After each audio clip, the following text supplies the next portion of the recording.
Hey, what's up guys? My name is Desmond and today is the day after Halloween. I don't know how the weather was for you guys, but here it got a little bit snowy, a little bit rainy, and there was just puddles everywhere. I felt so bad for the kids.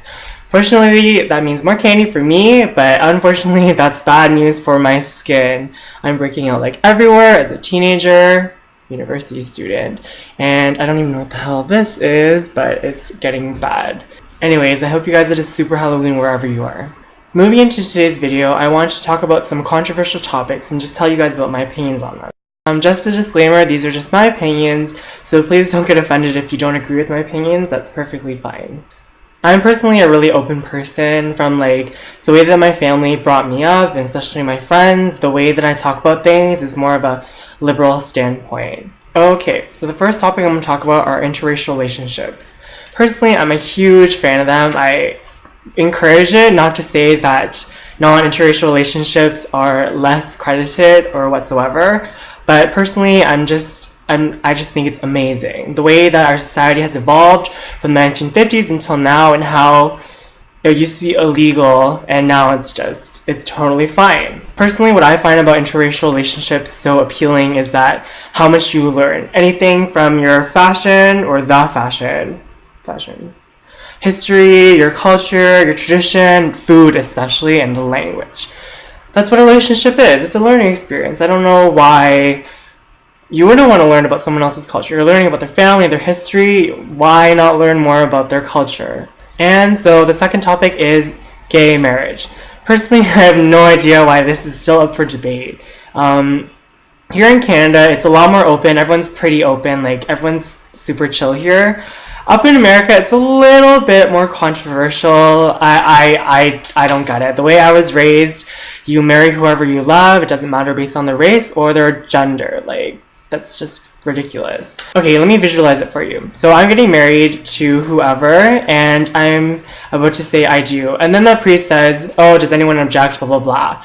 And then there's these 5 people that just kind of stand up and then just keep yelling, protesting. And I'm just did I invite these people? You know what I mean? It's kind of why should you have any say on who I marry? This is none of your business. As long as both parties are consensual, I have no idea why anyone should oppose that. So the third topic is abortion. It's a little more controversial just because people have different morals governing them, whether they agree with it or they don't. Personally, I'm a very liberal person, really open-minded, so I'm completely for pro-choice.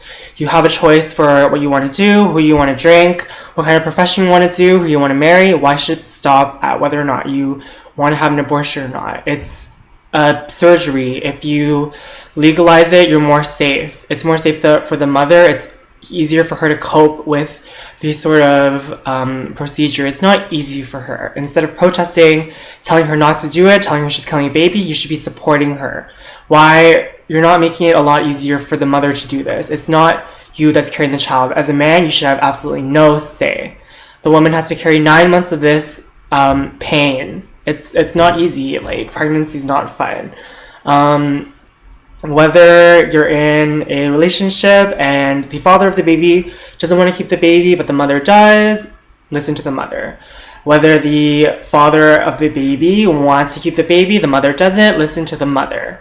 As a man, I still very, very solemnly believe in no uterus, no opinion. Because that's how life is. If you don't want to get an abortion, simply don't have one. The circumstances are extremely varying, whether you've been raped and you do not want to carry this child because you're not having this child by your own will, someone forced it upon you, which is absolutely horrible. I cannot imagine someone having to live with that. Or, for example, you're in high school and you got pregnant. It's not easy. This baby will change your life forever. It'll push you into motherhood. 10 years earlier, you won't have your career, you won't have the same relationships you would as you wouldn't have the baby. So stuff like that, it's very tricky.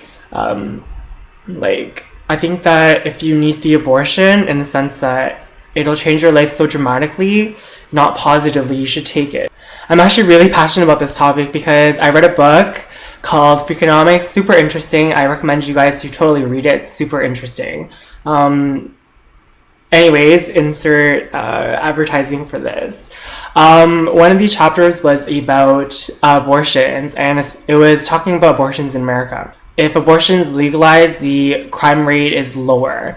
And the correlation between that is if you're forcing a mother to have her baby, she clearly is not in the correct mental state. She's not happy to have this baby. Therefore, she's putting a lot less care in order to take care of this child because she doesn't want it. Because of that, they're more likely to be deviant and be incarcerated or criminalized. By being anti-abortion, by being pro-life in that sense, your mother is not getting an option. She is forced to raise a child that she does not want in that sense, that she cannot care for. And because of that, you're basically making a child not having proper socioeconomic standards. They don't have right opportunities to life, like schooling and stuff like that. So you're essentially just putting another person into the world that's a lot more likely to be incarcerated and be welcomed into with a not as loving family. And so the next topic is cigarettes. So specifically smoking. I personally don't smoke. I don't think it's a big deal though. Like when you're at parties or whatever, social smoking, that's completely fine. Obviously don't pressure yourself into it. When you smoke, you understand your own consequences. Therefore, why should me telling you that it's bad for you change your opinion? Then moving from smoking into marijuana, I don't think it's a big deal. You're in university, you're in high school, marijuana is a pretty apparent thing for you. I was in one of my classes, and just how much marijuana has been criminalized from like 1950s until how it has become legalized now. Well, not legalized in that sense, but it's become a lot more lax. I think it's absolutely crazy how much our world has evolved once again. Like, honestly, over the last 50, 100 years, the world's progressed like a lot. We've become a lot more open-minded, a lot more personally oriented, and that government or whatever, human rights laws don't govern you. You govern yourself, which I'm like so proud of. Marijuana versus cigarettes. Obviously, marijuana is not as bad for you. The side effects are a lot different. I can say that it's a lot more euphoric. Let's just say that. Do not admit to anything. I don't know. It's pretty. I don't think it's a bad thing. Like, it's not good for your lungs. I understand that, but it is natural. Like, what more natural thing can you get from something from the ground, from a plant? Honestly, to put it this way, if you compare alcohol to marijuana, alcohol has resulted in a ton more deaths compared to marijuana, and the amount of people that regularly smoke marijuana versus drinking is really high, and it results in something like car crashes, violence, public intoxication, public urination, stuff like that. When you smoke, you're a lot more chill, you're more, as I said, euphoric. You don't really want to get behind a wheel, you don't want to punch people. You kind of just want to sit there and watch TV, eat some chips. I don't know why it's such a big deal. I think that you should totally legalize marijuana. It's not a big deal. It's like watching TV. A little more expensive than watching TV, I guess, if you have cable, but yeah. Especially if you legalize it, the government makes a ton of money. Marijuana will get more expensive, but in that sense, the government is profiting, and they're being a lot more responsible for it. Even though I did make a big fuss about alcohol, I don't know. It's not a big deal either. Everyone drinks, let's be honest. Personally, I don't drink. My friends call me Pink Panther because I literally just pass out as soon as I get a shot or whatever in me.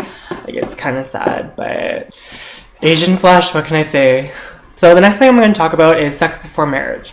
Personally, I don't think it's a big deal at all. People are too stressed out when they stay abstinent for too long, and especially when people get married nowadays from age 25 to 30. It's kind of hard to not engage in some sort of sexual activity, considering, come on, your people, your hormones are probably everywhere, your pheromones, blah blah blah. I don't think it's a big deal. If you want to do something, do it. I don't know what's stopping you. Your first time is probably going to suck too, let's be honest. It's probably going to be really awkward. You probably don't know how to kiss. Yeah. I also don't think that virginity is a big deal, at this point. I know back in the olden days, it was a huge deal. Virgin before marriage, stuff like that, and saving yourself. But I feel it's just I don't know. I don't think it's a big deal. I do think that sex should be between two people that are intimate, or like any type of sexual relationships.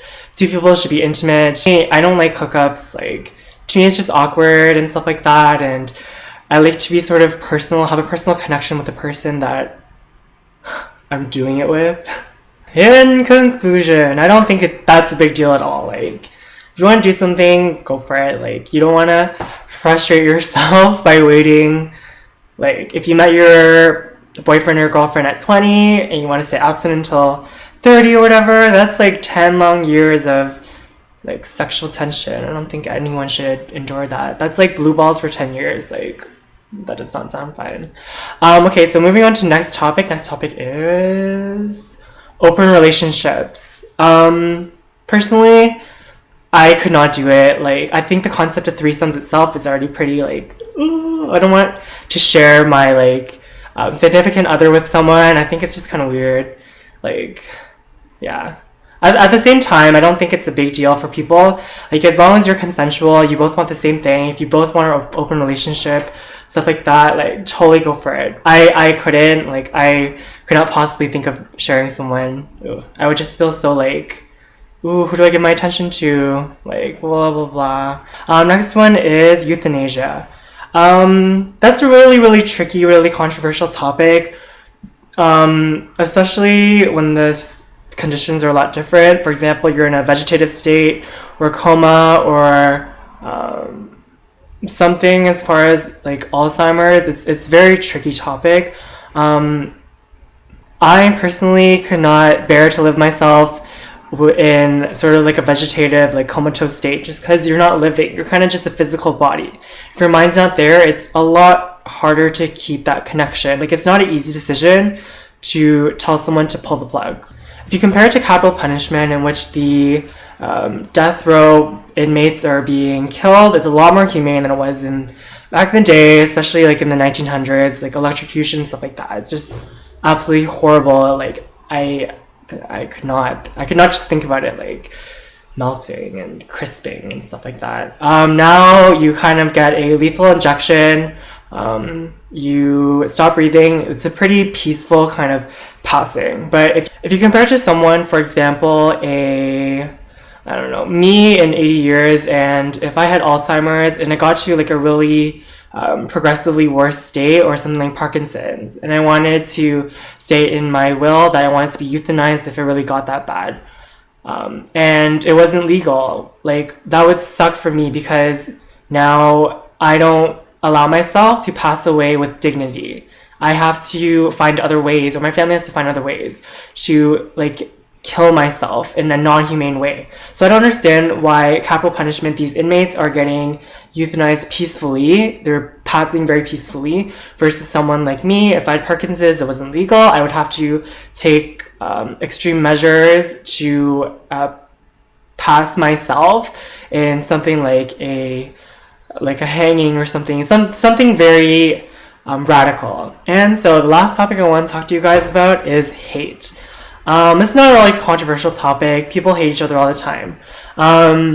Personally, it's a really, really fine line between hate and disliking someone.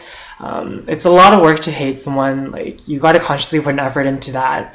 I really try not to. I try to be conscious of myself. I try to be open toward people. Obviously, there are people who push my buttons. Like, that's just life. There's people that you just don't get along with. But I cannot really say that I hate someone. I can strongly dislike them, but to hate them is a little bit, it's a lot of work. I guess in that sense, I find it weird that racism is still a huge thing. Like, I understand people have stereotypes and stuff like that, but I don't know why it's still such a big deal. We've evolved so much as people. Why has our judgment of people not evolved yet? Okay, and that's the end of the video. So these are my personal opinions, and I take total credit for them. Like, they're my own opinions. If you can agree with them or not, that's completely your choice. And that's the beauty of living in such a great world, that you get to have your own opinions. I hope you guys enjoyed listening to what I had to say, and if there's anything you kind of want me to explore, comment it down below, and I'll try to get to you.